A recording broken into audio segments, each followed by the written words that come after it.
सुभद्रायै नमः। ॐ महादेव्यै नमः।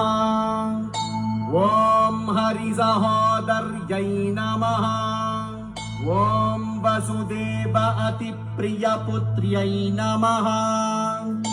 ॐ जगन्नाथकृपाप्रदायिन्यै नमः। ॐ विराजितायै नमः। ॐ दर्पदलनरत अध्यासिन्यै नमः। ॐ कृष्णशक्तिस्वरूपायै नमः। ॐ शुभमङ्गलकरायै नमः।